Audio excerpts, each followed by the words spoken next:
Well, folks, welcome to another episode of The Rumble. And this time I've got a young lady. She's an entrepreneur, successful one at that. She's a mother, she's a wife, and she does all sorts of things. And what is interesting is that she's involved in the, I would call it the health industry, but yes, now you could say it is the health industry because it's all about running a place for physical fitness. So let me just straight away welcome Shruti Vinodh Raj, that's her name. She's the CEO of 99 Degrees F, the fitness studio. So let's welcome to the show, Shruti. Thank you, Madhav. Thanks. So now what we're going to do is, I know you worked in IT before you got married and then decided to do something on your own. Yes. Tell me, how did you get into IT? Is that natural progress? They did campus recruitments, so that's how I got into the IT sector. So I was in human resources for some time, for about 4 years. So 4 years? Yeah, 4 years. So you're like a senior professional now. Yeah, and then shifted into this industry after that. So what were you doing in college? In college, I did BCom, Commerce, and then I did my post-graduation in human resource management in Leela.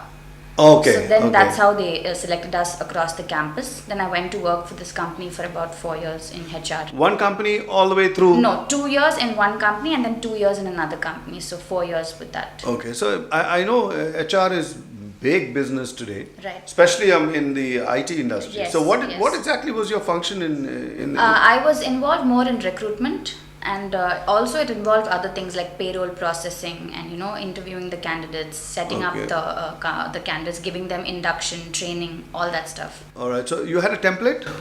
Yeah, we followed the template. We'd give them induction first and then move on from there. And how long did the whole process take? I mean, like when somebody comes to you Right. and then... It would take about maybe 2 days That's it? to induct them, and then they would move on to the floor, and then the other trainers would take over, like they would have product training, process training. That wouldn't involve the So HR. in the company that you were working, what was it called? Infotronics. Infotronics. So what is the product of Infotronics? We were actually doing calls to other countries like UK and Australia. Oh, it's a regular BPO. Yeah, it's a BPO. It was Okay. a BPO. Okay. So they would do calls and things like that. So I would have to get them the right kind of candidates to, make those executive calls or business calls. So It's all mostly cold calling?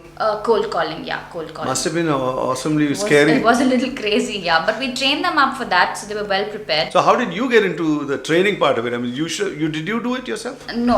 We had trainers. Okay. So I would just need to select the right kind of candidates so that they could make their business. So what was the background you're looking for?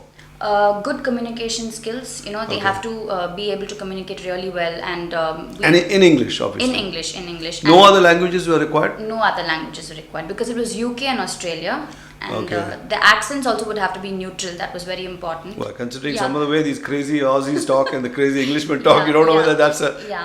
regular accent. They have a Right. crazy accent of Because their they can't own. understand you if you have a typical, Indian accent, as they would call it. If you had a typical Aussie accent, would you be able to understand them? Yes. I mean, but our yes. guys don't After a understand. few days, you get used to it. Good day, might, try, Sundai, and all that kind of. Yes, They're okay they with get it. used to it. Yeah. Yeah, really, that's good. And all this happens without any formal training. You learn on the job. We do train them. There's more of on-the-job training, definitely, but we don't just put them on the calls like that. We train them up ahead. We make them listen to clips. Neutralize their accent quite a bit. Oh. And we make them do all this. Give them suggestions on how to improve their own accent. Watch more of English movies and work on that stuff. Yeah. Okay.